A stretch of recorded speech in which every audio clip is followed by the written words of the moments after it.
Salam sejahtera saudara. Saudara, pernahkah kita melihat seseorang yang sedang tersesat di jalan, tetapi bukannya mengikuti petunjuk arah yang benar, ia malah mengikuti keramaian orang banyak. Karena panik, ia lebih percaya orang banyak itu daripada petunjuk yang sebenarnya. Begitulah manusia ketika berada di dalam tekanan hidup. Saat hidup terasa begitu berat, kita sering kehilangan fokus. Kita mulai mencari pegangan lain. Kita mulai mencari rasa aman dari hal-hal selain Tuhan. Kadang kita masih menyebut nama Yesus, tetapi hati kita mulai berharap pada kekuatan lain. Dan ternyata pergumulan seperti ini juga pernah dialami jemaat penerima surat Ibrani ini. Mereka, saudara, adalah orang-orang Kristen Yahudi yang sedang mengalami tekanan berat. Mereka ditolak oleh keluarga mereka. Mereka dikucilkan masyarakat. Mereka mengalami penderitaan karena mengikut Kristus. Nah, dalam keadaan lelah seperti itu, mereka mulai tergoda, saudara, untuk kembali kepada kehidupan lama mereka. Mereka mulai melihat tradisi lama sebagai sesuatu yang lebih aman dan lebih nyaman. Apalagi dalam tradisi Yahudi, malaikat dipandang mereka sangat mulia dan penuh kuasa surgawi. Bagi orang Yahudi, malaikat dianggap dekat dengan kemuliaan Allah. Mereka percaya sebagai pembawa Taurat dan utusan surgawi yang perkasa. Sementara itu, saudara, Yesus mereka pandang, yang mereka ikuti justru pernah menderita, dihina dan mati di kayu salib. Maka muncul pergumulan di dalam hati mereka, apakah benar Yesus lebih mulia? Kalau dia anak Allah, mengapa jalan mengikut dia begitu sulit? Nah, disinilah, saudara, problem besar jemaat. Mereka mulai mengalami erosi fokus rohani. Mata mereka tidak lagi tertuju sepenuhnya kepada Kristus. Mereka mulai mengecilkan peran Yesus dan lebih mengagumi perantara-perantara lain. Karena itu penulis Ibrani menulis dengan sangat tegas bahwa Yesus itu jauh lebih tinggi daripada malaikat. Dia adalah anak Allah. Dia adalah pencipta yang kekal. Dia adalah raja yang duduk di tahta. Saudara, ada kisah tentang penumpang kapal yang terjebak badai besar di tengah laut. Ombak menghantam kapal begitu keras sehingga para penumpang mulai panik. Tetapi nakoda berkata, "Jangan fokus pada ombak, fokuslah pada cahaya mercusuar." Namun beberapa penumpang lebih melihat ombak daripada cahaya. Oh, mereka kehilangan arah karena rasa takut. Inilah, saudara, gambaran jemaat penerima kitab Ibrani sedang berada di dalam kondisi krisis iman yang akut. Tekanan, penderitaan, dan pengucilan sosial telah membuat ketahanan rohani mereka goyah, sehingga memicu keraguan terhadap supremasi dan keilahian Kristus. Mereka mengalami disorientasi spiritual, lebih memilih mencari kenyamanan semu di dalam tradisi lama dan figur malaikat daripada bertahan memandang Yesus yang seolah-olah lemah karena salibnya. Nah, keadaan mereka adalah potret jiwa yang lelah yang sedang berada di ambang kemunduran iman, murtad, saudara, karena mereka salah menaruh fokus di tengah badai kehidupan. Saudara, kalau kita jujur, masalah jemaat Ibrani juga sering menjadi masalah kita hari ini, bukan? Ada tekanan hidup membuat banyak orang mulai kehilangan fokus kepada Yesus Kristus. Ketika ekonomi menjadi sulit, orang lebih percaya uang daripada Tuhan. Ketika penyakit datang, orang lebih takut pada keadaan daripada percaya kepada kuasa Kristus. Ketika masa depan terasa gelap, orang mulai mencari pegangan lain. Bahkan, saudara, ada orang Kristen yang masih datang bergereja tetapi hati mereka lebih percaya pada ramalan, pada koneksi manusia atau kekuatan dunia daripada firman Tuhan. Nah, kehidupan di zaman yang penuh ketakutan, orang takut kehilangan pekerjaan, takut kehilangan jabatan, takut kehilangan relasi, takut kehilangan masa depan, dan perlahan-lahan saudara tanpa sadar, Yesus mulai bergeser dari pusat hidup. Kristus masih dikenal, tetapi tidak lagi menjadi yang terutama. Semisal saudara sedang memegang payung kecil, saat badai besar datang, saudara percaya pada payung itu, padahal angin bisa menerbangkannya kapan saja, bukan? Begitulah saudara, manusia sering menggantungkan hidup pada hal-hal yang rapuh. Padahal ingat baik-baik, uang bisa habis, jabatan bisa hilang, manusia bisa mengecewakan, tetapi seringkali kita lebih percaya kepada semua itu daripada kepada Kristus. Tetapi puji Tuhan, Allah tidak tinggal diam melihat jemaatnya kehilangan fokus. Melalui surat Ibrani, Allah kembali membuka mata mereka tentang siapa Yesus sebenarnya. Ya, di mana penulis Ibrani menunjukkan bahwa Yesus bukan hanya utusan seperti malaikat. Dia adalah anak Allah sendiri. Kepada siapakah di antara malaikat itu pernah Allah katakan, "Anakku engkau"? Tidak ada, saudara. Malaikat melayani, tetapi Yesus disembah. Lalu penulis menunjukkan bahwa Yesus adalah pencipta yang kekal.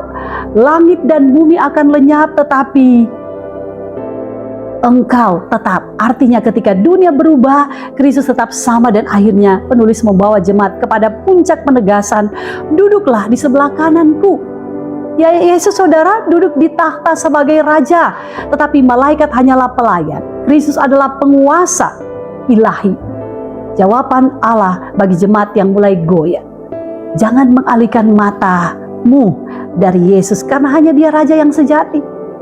Saudara, pada tahun 1912 kapal Titanic dianggap sebagai kapal paling aman di dunia. Orang di waktu itu dengan bangganya berkata, kapal ini tidak mungkin tenggelam. Tetapi naas, justru Titanic tenggelam pada pelayaran pertamanya, saudara. Saudara, dunia ini tidak pernah benar-benar aman, tetapi Kristus tetap kekal dan tidak pernah berubah. Allah bekerja pada zaman Ibrani adalah Allah yang sama hari ini. Hari ini pun Tuhan sedang mengingatkan saya dan saudara sebagai umatnya untuk apa? Kembali memusatkan hidup kepada Kristus. Di tengah dunia yang penuh dengan ketakutan, Tuhan ingin kita sadar bahwa hanya ada satu Raja. Bukan uang, bukan kekuasaan, bukan manusia, bukan dunia dengan segala tawaran yang semu, tetapi Yesus Kristus. Dan ketika seseorang kembali memusatkan hidup kepada Kristus, Tuhan, maka Ia akan memberi kekuatan untuk menghadapi badai kehidupan. Ketika dunia berubah, Kristus tetap sama. Ketika manusia meninggalkan kita, Kristus tetap setia. Keadaan mengguncang hidup kita, Kristus tetap memegang tahta.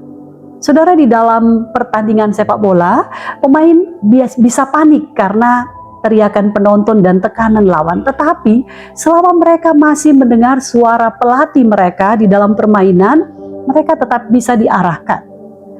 Bukankah demikian juga hidup kita di dunia? Bisa bergejolak, tidak ada kepastian karena masalah yang datang bertubi-tubi. Tetapi selama mata kita tertuju kepada Yesus, kita tidak akan kehilangan arah karena Raja kita masih bertahta, Jesus Christ, King of Kings. Jangan berpaling, saudara, tetaplah setia kepada Raja di atas segala raja itu. Mungkin di antara kita ada yang menyadari bahwa selama hidup ini kita telah hidup mengabaikan Yesus. Kita telah berjalan dengan kekuatan sendiri.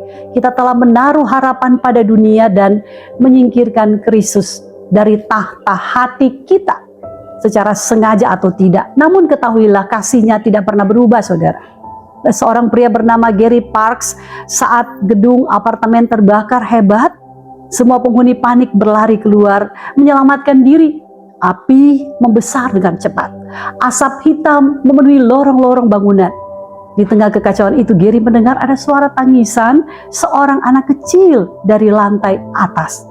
Orang-orang sudah berteriak menyuruh Gary, jangan kembali, jangan masuk, karena bangunan itu hampir roboh.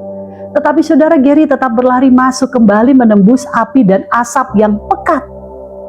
Ketika ia menemukan anak kecil itu, anak tersebut sudah saudara gemetar, ketakutan.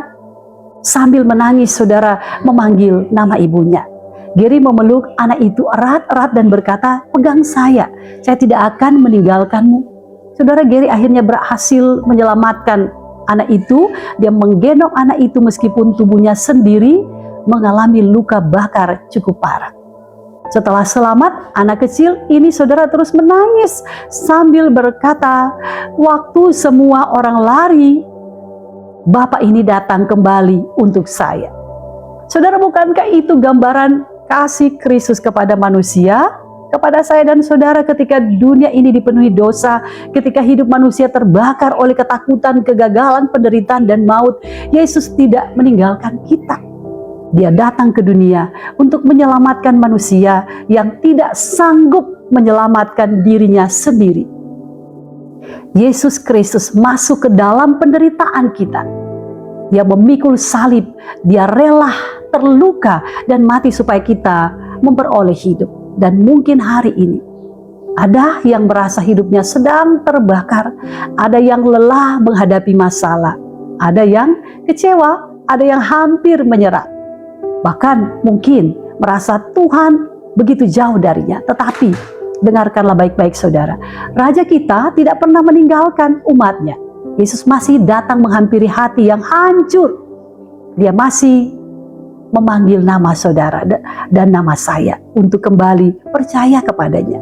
Karena itu jangan lagi menggantungkan hidup kita pada dunia yang rapuh. Jangan menaruh pengharapan tertinggi pada uang kita, pada manusia atau kekuatan dunia. Kembalilah kepada Raja yang sudah lebih dahulu mengasihi saudara sampai mati di kayu salib.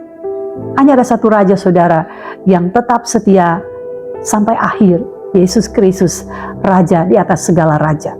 Hari ini saat firman-Nya mengetuk hatimu, masih ada waktu dan kesempatan untuk berbalik kepadanya.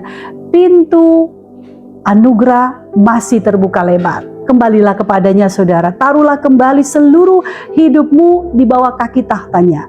Karena dia selalu siap menyambut dan memulihkan setiap hati yang rindu untuk pulang. Supaya sejak sekarang saudara dan saya tidak lebih fokus pada badai hidup, melainkan fokus hanya kepada Raja yang berkuasa memegang badai itu. Supaya kita lebih percaya kepada Dia daripada dunia ini. Karena hanya ada satu Raja, Yesus Kristus, dahulu, sekarang, dan sampai selama-lamanya. Maka peganglah kalimat ini saudara. Yesus nomor satu. Tidak ada setara Kristus, penguasa di atas segala kuasa. Jangan kendor, jangan mundur, jangan rapuh, jangan berpaling. Tetaplah setia kepadanya. Amin.